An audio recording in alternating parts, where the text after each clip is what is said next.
Welcome to A Pair of Bookends, the book club you can carry anywhere. I'm your host, Hannah MacDonald, and I'll be bookending the conversation with some of the most exciting voices from the bookish world. Welcome back to another episode in our debut Spotlight series, where we shine the light on the freshest authors and their work. Today, the spotlight is on Ghost Chili, a moving, funny, and sharply observed debut novel by Nikkitha Bakshani. Nikkitha is an American writer based in London. Before getting an MA in Creative and Life Writing from Goldsmiths, she was an editor at New York-based publication Food 52.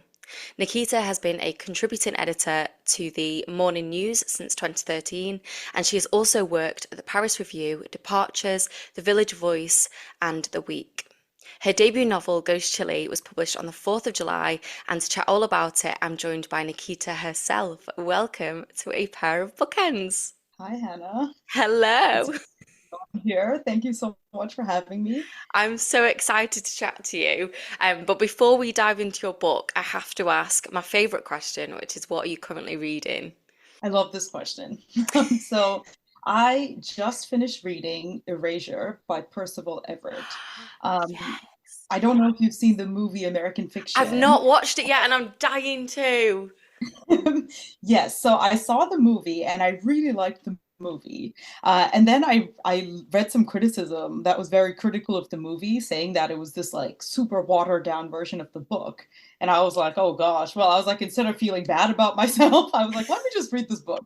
And the book totally blew me away. It is, I mean, the movie is still good, but when you read the book, you realize the movie just kind of captures that top layer of the book. But the book is so detailed. What I love about it was that it really seemed to me to be a book about being seen. It's all about spectatorship in all of these different levels, and I think that's something that's so relevant today. Being on social media, we're always concerned about how we come across on things. And in this book, there's so many levels of it because, it's about this character who's like so inscrutable, very, very smart, but like in a very intellectual way, very kind of like divorced from his emotions.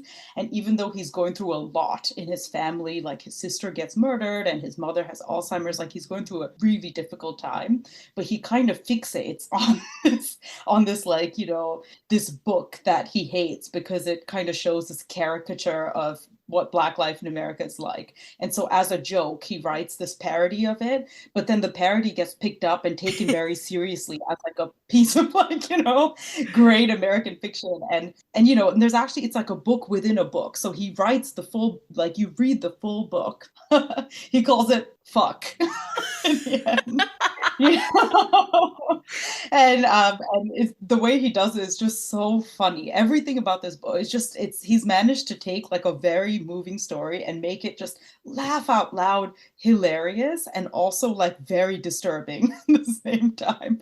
It's just this kind of dry, removed humor, and yeah, and how like he kind of finds a bit of freedom in this parody. And it was interesting to see how somebody who was like so clearly like smart to a fault, kind of like, through this ridiculous like exercise kind of work something out for himself in this way. And yeah, it's just I cannot recommend it enough. The book is something else. I Yeah. really need to get to this. I've been really excited to watch the film because it's got a couple of my favorite actors in it. And yeah, I've been desperate to watch it. But now that you've said that about the book, I feel like I need to start with the book. Yeah, that sounds amazing. Thank you. Yeah, no Already problem. adding books to my Yeah. shelf. I was going to say, I'm also reading, because I do this. I like to read a fiction and a nonfiction book at the same time. Oh my One, because there's so gosh. many good books out Yeah. there, and just sometimes, you're just in the mood for something nonfiction. And yeah, and I'm reading this book called The Observable Universe by Heather McCalden. And that's an incredible book as well. It's about the term going viral and what that actually means. But it's juxtaposed because it's also about like actual viruses and the science behind it and how it spreads. And she kind of juxtaposes it with this idea of like what it means to go viral on the internet. And because the author's parents had both died from AIDS, it's also weaved in with this personal narrative throughout. It's excellent. That Really, sounds really good. incredible. Where do you look to for your book recommendations? Because I need to be looking in the same place, clearly.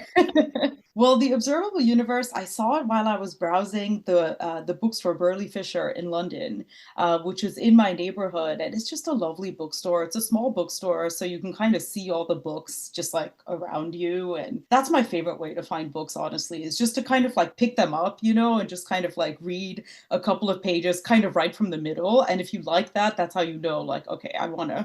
That's That's how such a for good me, way that's to my buy favorite books, way. though, because I feel like so much of the way we buy books now and the way that we kind of choose what we want to read is based on what we see online.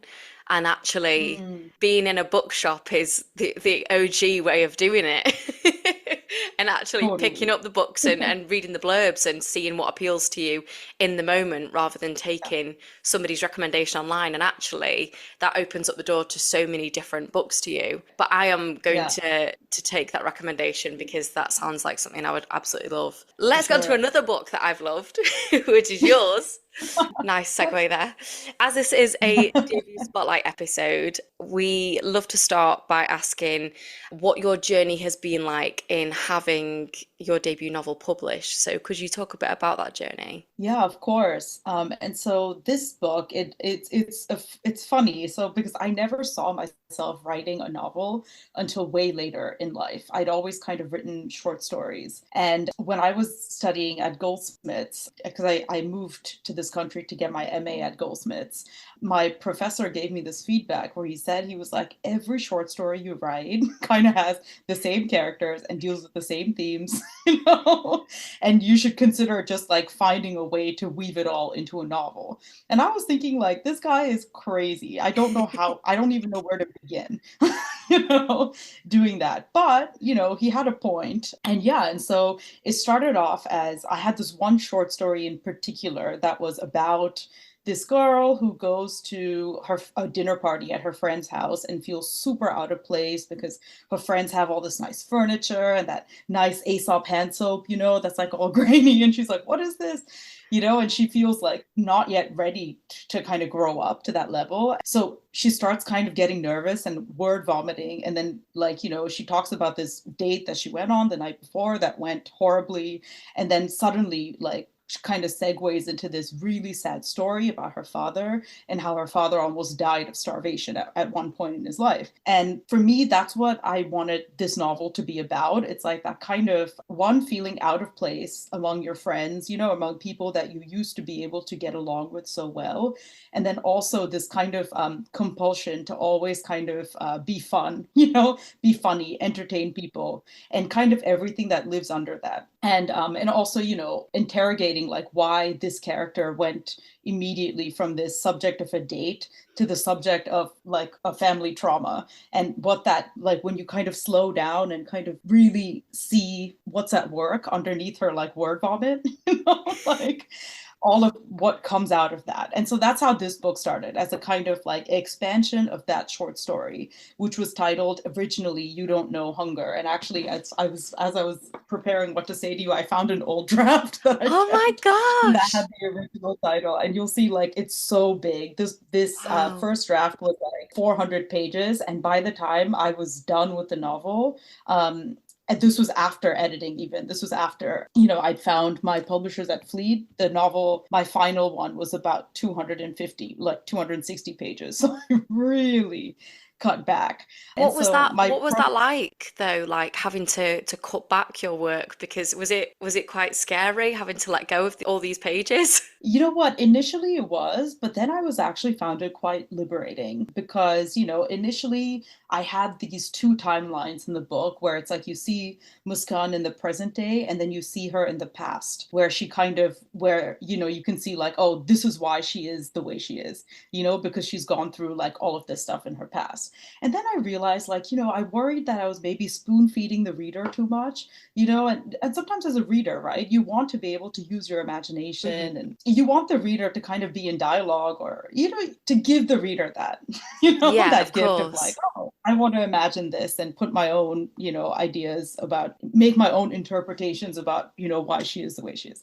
So when I took away that entire section of the past, it was in many ways, it was a tough decision, but it was so liberating because then I felt like I could make so many more changes to the present day plot. Like, because a lot of the feedback I'd gotten was kind of like, and I think this is often the case for debut novelists. It's like nothing really happens. It's just like her life and her thoughts. And so I was like, by taking away that kind of like back section of her past, I was able to kind of like change so much about the plot and even the characters and the decision they make. Like initially my Miskan was like quite mild mannered, but in the revisions I made her a lot like angry, like she seems a lot angrier in the later versions. And the relationship that she has with her mother as well is much more, it's different. It's not so much that she's constantly people pleasing. She does push back a little bit from time to time. So I think that was the process. It's really, for me, like I realized that writing is rewriting. Like Yeah. I just needed to get like a bunch of stuff onto like a document, and then once Mhm. it was on there, I feel like I was actually able to write the book and turn it into a novel. I mean, it's amazing, really. And I said to you before we started recording that I feel like Muskan is the kind of memorable protagonist that I would place alongside, the likes of Fleabag and Queenie. And I don't think I'll ever forget about her. I thought she was such a great character. And you mentioned before about the teacher at Goldsmiths who said that you kept writing about these same characters and these same themes. But what inspired these characters, or what specifically inspired Muskan? I think Muskan she has a lot of similarities to me in the sense that we were both, I also, like my character, moved to the US from India at a young age. But especially, and the past sections that I mentioned earlier, I feel like a lot of those, like I had written, kind of based on exercises, and, those were very close to my life. And once I kind of cut those past sections away, the character felt more different from me. And I Hmm. was able to kind of think that. And then, but also one of my interests is astrology. I've always been interested in astrology and I study it quite deeply. And I hope to one day, after several years, become a proper astrologer. And I think what really inspired this character was I was thinking like, what sign, right? What or many signs would this character have? And I was thinking immediately, like it just came to me, Pisces. I was like, this girl is a Pisces, 100%.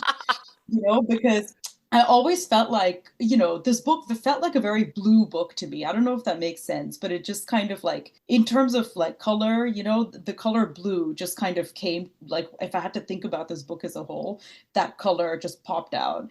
And, like Pisces being, I don't know how much you know about astrology, so I was gonna cut me ask. off if No, no, go for it. so Pisces as a sign, it really interested me as a character study because it's the last sign of the zodiac. And so it's the sign that's kind of in a way like lived through all of these other signs and has kind of feels like they've lived several lives, even if they're only one. And the thing with Pisces is that they're very dreamy, they're very imaginative, and they feel very deeply, very empathetic. But I think that kind of empathy, that kind of being able to see everybody's point of view and not just see, but really feel it, does get that sign into a lot of trouble sometimes, because it really, it means that they struggle with boundaries and they don't know what their thoughts are versus what other people's thoughts are. And so I wanted to write a book about, a character who learns to figure out like, okay, what is actually coming from me and what is like stuff that I've learned from other people. And then astrology was so helpful in that I decided to make the mother character, I thought of the mother character as a Virgo, which is the opposite sign in of a Pisces. So in astrology, that means that it sits pretty much on the other side of the sky as one sign. And what those signs do is that they magnify each other. There's this kind of tension between them where every time these two signs are confronted with each other, it's because they have these very different characters that each fighting for attention. Mhm. And so, Muskan's her mother character is very realistic, is very kind of she's like a survivalist, and she's not really dreaming and thinking about, she doesn't want to think about, anything beyond kind of like what's in front of her. She has a hard time thinking about her past or memories. She hates memories. She has this whole like anti-keepsake like Yeah. campaign at her house, even though she herself is, somebody who collects antiques, but Hmm. she's has to do it like, it has to mean that she makes money out of it or something like that. Like these collectibles, it's rooted in this like very real world, pragmatism for her. And her mother's also very sharp. So while Muskan's like, kind of like diffuse and kind of go with the flow, her mother's very much like, no, like you need a perspective, you need a Hmm. thing, and you need to do it now. And yeah, and so that's for me, like that's when the inspiration for these characters really came out, when I started to think of it in these terms of astrology. Yeah. That they are so alive on the page. Like I could really visualize them. Let's deep dive a little bit more into Muskan and her mother because I thought they were such an interesting dynamic.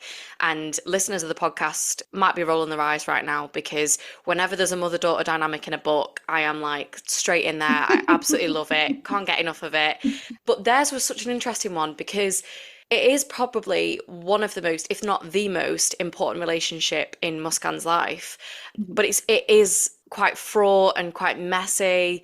And there's obviously a lot that's happened in the past when they were living in India. Why did you want to represent their dynamic in this way? I wanted to represent it in this way because, I think that Muskan and her mother, are actually quite similar in many Hmm. ways. And I think that having grown up in this totally different culture, like both Muskan and her mother, right, have kind of moved from a culture that's very different, but they've moved at very different stages of their lives, So while Muskan is kind of really caught in between these two worlds, throughout the book, she's always saying, like, oh, this is just how, mothers and daughters, this is just the cultural difference. It's not a big deal. It's like, in India, things are different. She didn't know any better. That's how her mother treated her. And she kind of dismisses it. And I think when Muskan comes to understand, like, no, that actually, she is very angry with her mother for the way that she's been treated. And even if it was normal in a different culture, she still has to accept that even so, it was difficult for her. And this dynamic, I wanted it to kind of show that, especially when, yeah, like when she has to kind of simultaneously accept her own pain as well as kind of forgive her mother Hmm. for not knowing any better, or for maybe knowing better but also having her own processing pain in a way that just fits more of an Indian way of doing things versus her way of doing things a bit more American, and just kind of coming to peace with that cultural difference. Yeah. I find the whole parenting sort of, I don't know if like argument or discourse is kind of the right words to use, but there is a generational element to it. And then there's also obviously a cultural element to it. I often talk with my boyfriend. My boyfriend's dad is from Africa, and we talk about the cultural differences between the way my boyfriend was parented by his African dad and the way that like we're Mhm. parented here in the UK, and also the generational differences in that like it was very normal to be smacked as a child, but like that would never happen now, or like people Mhm. say you shouldn't do that now. And I'm really kind of Yeah. fascinated by that. Was that something that you were consciously interested in writing about, the sort of generational cultural differences in parenting? Yes, absolutely. Because, I think that it was always intrigued me, the fact that, like early in the book, right, she has that conversation with her friend who also grew up in India, and they were both kind of like laughing and joking about it. And they had this, in that conversation, what I really tried to show is that while they were both clearly deeply traumatized by, the way they were treated, they were also kind of like a little bit proud, of how tough they were. Mm. They had a little bit of pride that's like, oh, well, at least I'm not so sensitive like, these Americans.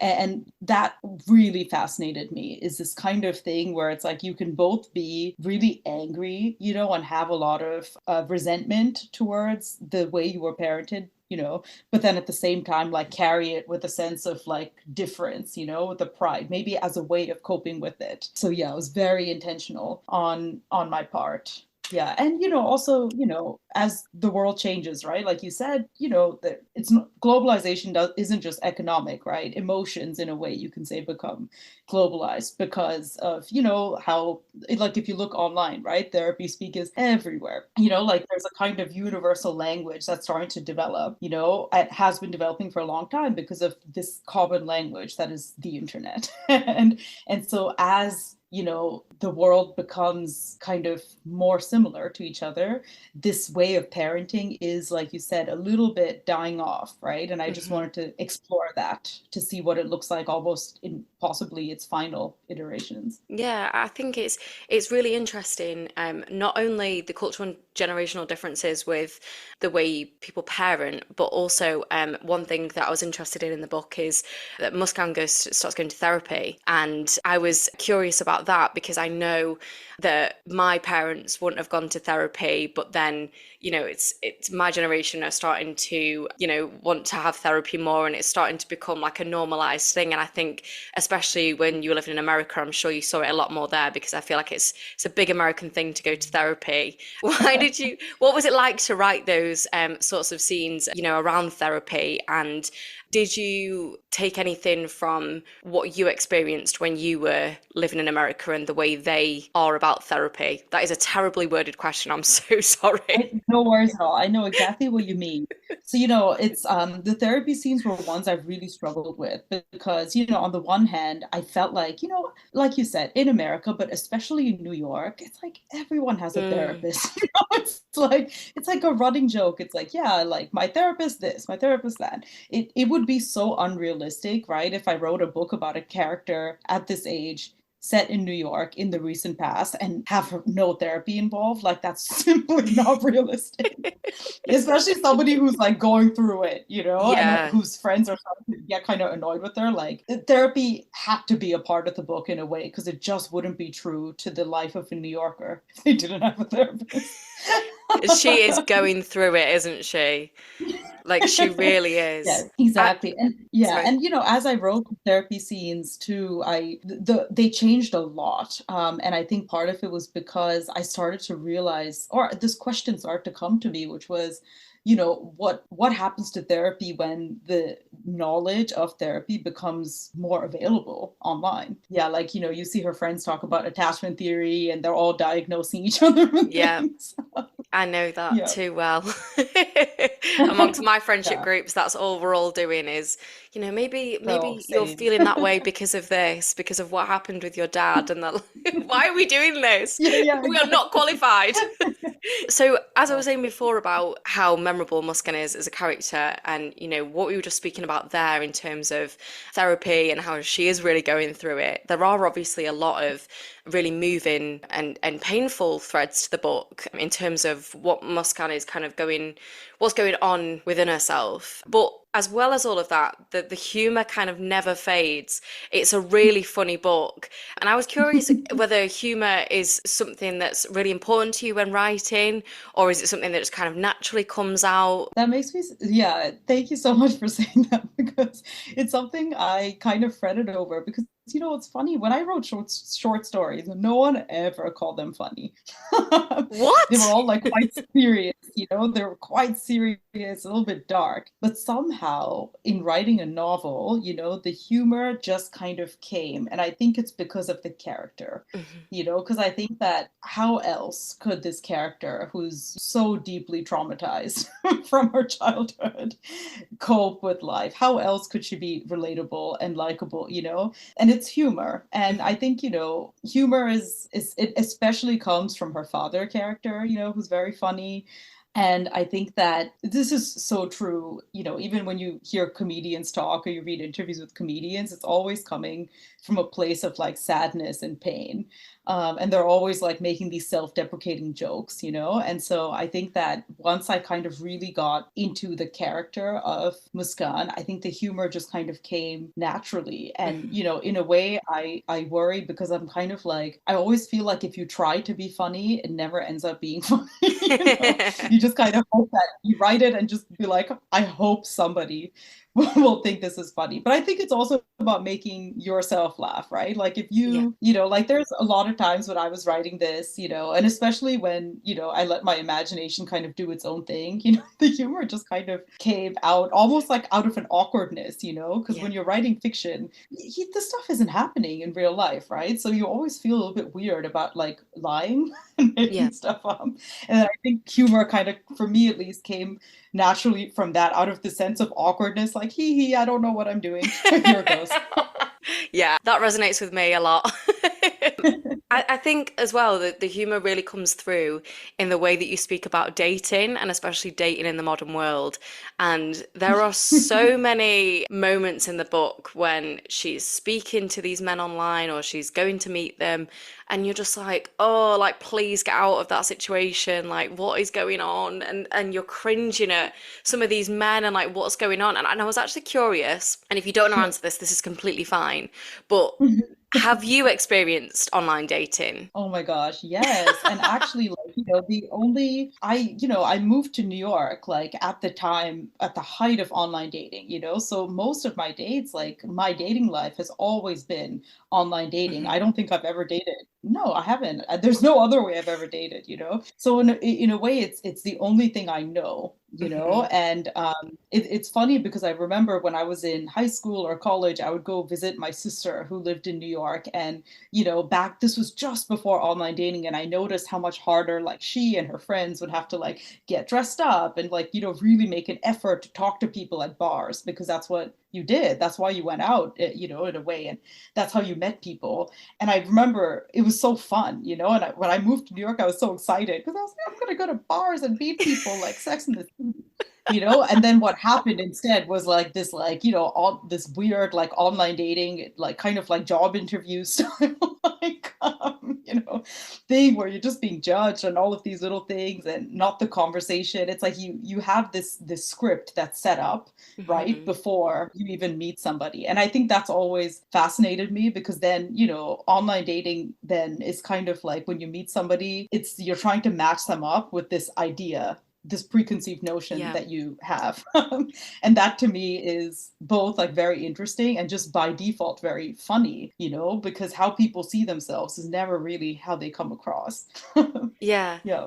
I also think it was interesting reading about because I was online dating when I was younger, and that's how I Mhm. met my current boyfriend, and I've been very blessed in the way that I've actually had like a nice I mean I had the, you know, the cringy dates and all the rest of it and talking to weird men Sure. online, like I think most women have to experience, which we shouldn't, but we do. And I've, you know, I've kind of come out the other side of it now, and I've got a really lovely boyfriend off the back of it, so I'm kind of grateful somehow for all of those experiences. But Yeah. I was really interested in the way that you wrote about, because obviously I've navigated the online world as a white woman, and I wondered how that experience differed for you, because in the book she obviously writes about, sorry, you write about, but she speaks about the men approaching her on these sites quadrupled when she changed her name to a westernized name. And I was Mhm. wondering whether that was from your own experiences of navigating the online dating world. So that's not from my own personal one, but it was from a lot of my friends who'd mentioned it. You know, a lot of my friends who'd had like, you know, more ethnic sounding names, they always have changed their names and like gotten like and it's quite like a disturbing thing. But you know, I realized like, you know, in a way, you know, I don't know about other communities, but Indian communities have been doing this forever, you know, like even amongst my parents, right? Like a lot of them will have names that sound like, you know, so Western, and it's usually like nicknames or names they've given, you know, they're kind of like westernized names that they go by. Like I have so many uncles named Harry whose like real name is like Harish, you know? Like, and so it's yeah, in a way, like yeah, that hasn't it happens in online dating, but it has been happening, you know, even before then. And you know, you could say that in some ways there's nothing that sinister about it, in the sense that, you know, you're if you're in it my parents' generation would say, right? Well, yeah, of course, you're going to a new culture, you have to adapt, you have to assimilate. How else, because you're entering a space, right? Hmm. But on the other hand, nowadays that the world is so much bigger than that, and we should make space, right, for diversity and difference, Hmm. then yeah, then it does become this kind of thing where it's like, well, people shouldn't have to. No, they shouldn't. And I've read about it a lot in terms of like people changing their names for things like job interviews. But Mm. I'd never, I think it's only this book and I think Queenie by Candice Carty Williams, which I mentioned before, that I've really read about what it's like navigating the dating world when you're a black woman or when you're like, this character's an Indian woman and what that experience is like. So it was really interesting to read and actually like I'd had some quite horrendous experiences, but that's me as a white woman, so I can't imagine like how that, my experiences were one thing, but this is like a whole other level. So yeah, that was really interesting to read about. I know exactly what you mean though, because the thing is it changes for, everyone. Like I know that some of my friends who, are of Korean origin or Chinese origin, they will have a different set of problems, Yeah. when they online date. And my, someone black women will have a totally different experience as well. Like I mean, in a way, that's the thing with online. It's that it's not that it's, bad in and of itself, because definitely you can meet people on there, but it's one of those like, it's like a slot machine. Like you don't know what you're gonna get. It could be good, it could be bad, or it could be somewhere in between. And somewhere in between is quite vast. And because you are going by profiles, and types, right? Sometimes it's easier, to kind of slot people Hmm. into like types, and a lot of times race is used to do that, which is like not a good thing, but it's a side effect, unfortunately, of the way the system is organized. Yeah, for sure. And I was really interested actually, not only with the way that she's treated in the dating world, but the way that she's treated in her place of work.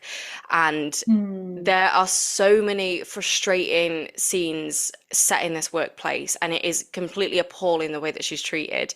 And, that would never be acceptable. I say it would never be acceptable. It never is acceptable. But, I know that these things happen.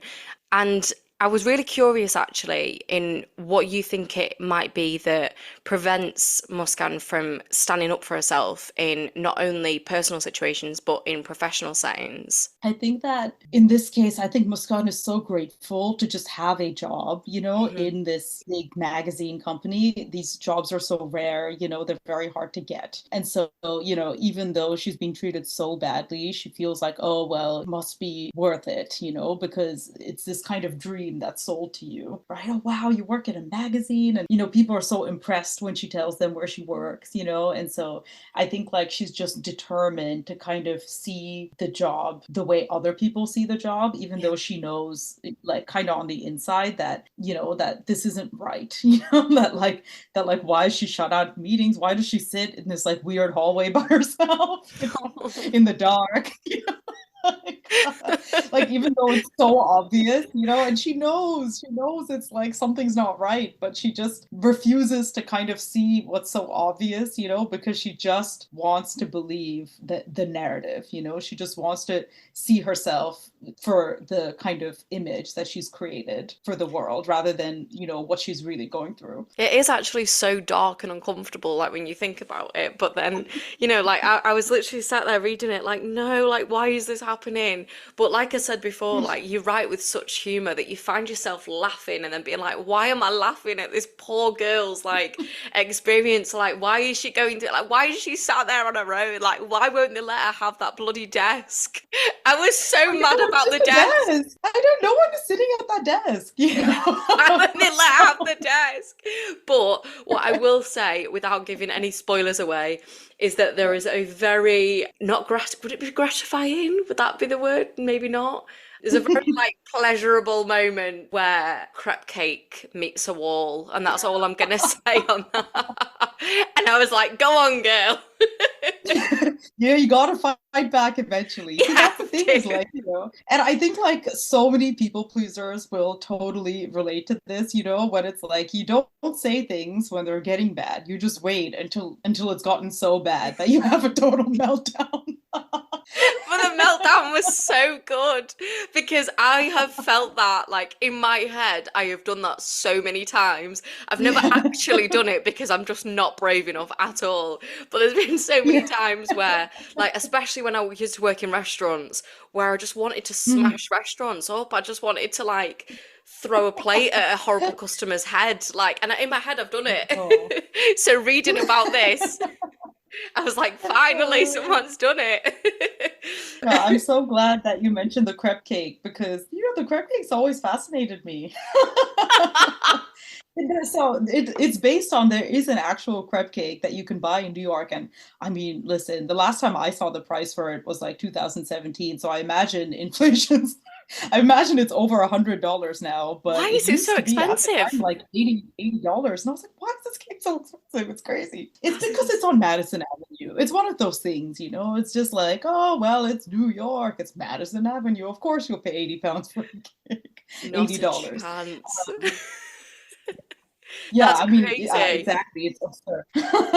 It's absurd. I mean, you just slightly, we might as well segue into this because you've mentioned the crepe cake and I've mentioned the crepe cake. And, but there is actually so much great food writing in this book. And I feel like Muskan and her family's sort of love and appreciation for food is so apparent throughout the Mm. book. And I am such a food lover, so I really enjoyed reading about all this food. But I was also really interested in the way you write about this kind of tug of war that she has within herself. That's, she has this love for food, but then there's also this sort of contrast in her feelings of shame and guilt that she experiences around food, and her sort of negative body image that she has, that not only is what she has but is what is kind of placed on her. And I was Mm. curious what drew you to exploring this contrast, and particularly looking at how these things sort of infiltrate on a generational level. Totally. So, I think that hunger and food was something I've always been interested in from the outset of writing this book. Like I said, the original title was called You Don't Know Hunger. So, in a way, like the book is structured around this idea, this kind of the kind of spectrum, of like hunger and fullness, So, you have like really abject hunger, poverty, which is what her father went through, and you get that. But then at the same time, now you have, her and her family, they live in this world, very lavish world, of New York. And, there's a scene where she's in university and she's at the all you can eat buffet, and then the spectrum of kind of like having very little food to having more food than you could possibly know what to do with. Mhm. And, and I think that, it is very, it's very common, right? Especially with immigrant families that you have grandparents, or parents who just didn't have, as much as you do. And there's this kind of persistent guilt, that kind of like comes in. And that kind of goes also to, Muskan being a Pisces kind of thing, is that she feels like this pain. She feels this hunger that doesn't belong to her. She's never been hungry a day in her life, but because, she knows she has family members who have, she also feels this sense of hunger that she doesn't quite understand where it comes from. And so she feels this like compulsion to just keep eating, because she's like hungry on this kind of emotional, like psychological level that she can't quite grasp. And then when she eats too much, then she feels guilty, so it kind of goes this. And, that's one way of seeing it. There's also, I think this is something that a lot of women, struggle with, Mhm. just eating disorders, and not just eating disorders and like anorexia or bulimia. There's a spectrum. There's a Yeah. quite different ways like people struggle with food, either throughout their lives or through phases in their lives, where you're just reading the back of every label, and just it's this kind of thing where you feel like it's going to be the key to some kind of outward social success. And that's a real fallacy, and it's so easy to do because there's just information about it everywhere, but it's so complex. Yeah, it So yeah, is. that's something. It is so Yeah. complex. I wrote a play about a mother-daughter. It's a two-hander, and it was about a mother-daughter relationship, and it was looking at diet culture and how a Mm. mother's relationship with her body can impact the way her daughter perceives her body. And that was really apparent in this book, and it's something that I'm so interested in because there's so Mm. many well-meaning comments that her mother makes. And her Mm. sister makes as well, actually, her older sister. But they mean very well in that they want They don't want her to be perceived by the outside world as this fat person. They don't want people to think negatively of her. They don't want her to have struggles that come with, Mhm. inhabiting a bigger body. So they say these things, but they don't understand the sort of lasting impact that it has, because they're so sort of set in their ways and stuck in that mindset that they don't understand the ways in which they're passing off their own issues with themselves onto her. So yeah, I really liked the way you wrote about that. That's all I want to say. Thank you so much. Yeah, no, and I think, it's such a it's so it's weird, isn't it? It's like I think Hmm. that our parents' generation has this different diet culture, like looks different to them. Like I feel like when I think of people from my parents' generation dieting, it's always like, the little like slim fast drinks, or like special Yes. K bars, all of this like fat-free stuff versus like, in our culture it's like adaptogens, Yeah. like don't drink mushrooms. Yes. It's It's the crazy. same thing. It's the same thing, different, ingredients. Yeah, so true. I have just seen the time and I can't believe we're coming to the end of our chat, because I feel like there's so much I wanted to ask about with this book, but I think listeners will just have to go and buy themselves a copy and read it for themselves and then come and chat to me about it, please, because I have so much I want to chat about. But before I let you Ah. go, I want to ask for a recommendation, but I'm going to sneak in a double question. So, what recommendation do you have for me, and what writers do you feel have inspired you on your writing journey? Okay, this is so great because I was kind of thinking to myself, like, oh, I really want to recommend two things, but Yay, so we but can I'll do have to that. choose one. So now I get to do two. So the first book is also by a debut novelist. It just came out recently. It's called Spoiled Creatures, by Amy Twigg. I've heard so So I much was about on a this.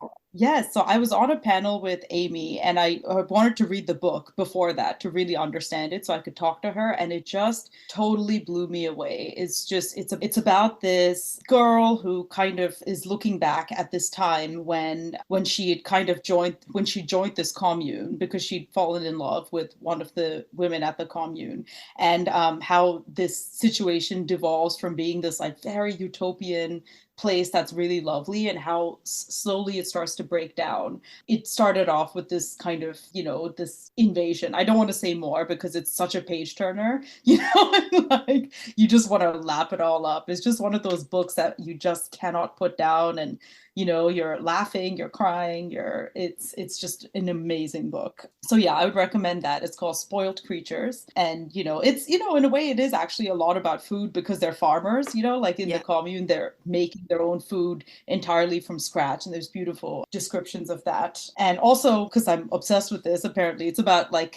spectatorship, being seen, how other people see you, how you see yourself. A lot of the book talks about, oh, like the people in the village see this commune as, they're always saying like rude things like, oh, it's a bunch of crazy lesbians or whatever, and it's such a reductive way to Of course, describe yeah. what that life is like in the commune. So that's a book recommendation for you. And then the second one, you said the author who's had a lot of, who I've been really inspired by. And that is definitely, there's an author called Melissa Broder, who, I don't know if you've read her stuff, but Love she's an her American stuff. writer. Love her stuff. I think what she's really inspired me with is that she's so unabashedly weird. Yes, yes, You know what I that's mean? Like it. she goes there, and it's funny and it's liberating, to kind of see how her characters work, and how her characters just kind of follow whatever impulse they have, no matter how bonkers it is.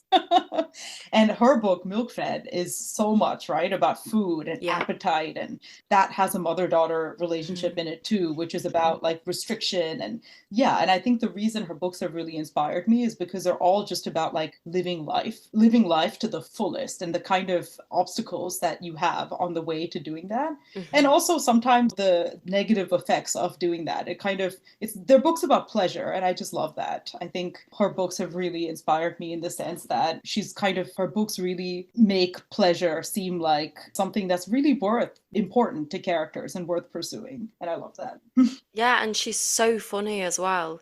She It's just hilarious. Yeah. hilarious, and like you said, unabashedly weird. I think that's the best way to describe her work. It'll come as no Yeah. surprise to you that I absolutely adored Milk Fed. I Yeah. love that book, and I've still not got to her latest book, so I'm really excited for that. I haven't read her latest book, but I like the Pisces too. It's funny, when I first read the Pisces, I remember I finished the book and I hated it, and I was like, "This is the worst book ever." And then like 3 months later, I like woke up in the middle of the night being like, "This book is a work of genius." I just wasn't on the level, I wasn't ready for it. I wasn't But then ready. once I kind of finally digested what was going on and the themes and the meaning behind it, I was like, this is brilliant. It opened my mind, as that's what in many ways good books should do. It should kind of Mhm. change the perspective and how you see the world. And that book really did that for me. Yeah, for sure. Yeah. And the way it explores like female desire is just so cleverly done.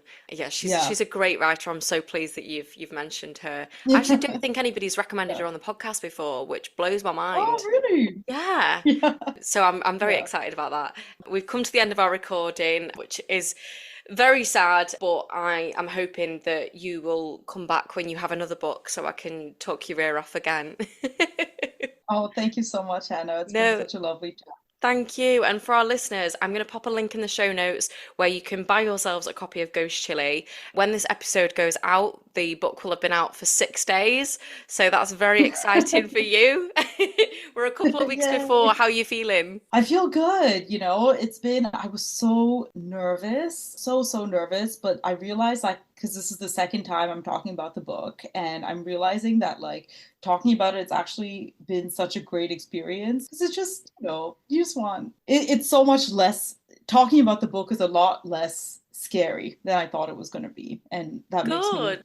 really happy for And future events. it's such a good book. I really cannot recommend this enough to our listeners. So you don't have anything to feel nervous about. You should be so proud of what you've done with this because it's such a great book. And like I said, she's one of the most memorable protagonists that I've read. So I just know that people are going to love this. Book of the summer, let's say that. Oh my God. Um, For sure, it's going to Yeah. be. And I know I'm going to see this everywhere. And I hope our listeners will be ordering themselves a copy now. If they want to give you a follow, is there anywhere they can follow you on social media to find out more about you and your work? Yeah, so I guess the social media that I use the most is going to be my Instagram. And I made this handle years ago thinking, this app isn't going to last very long. And now I regret it. It's a really stupid handle because it's my name, but spelled differently. What was I thinking? So my handle is Nikkitha. So that's Nikkitha.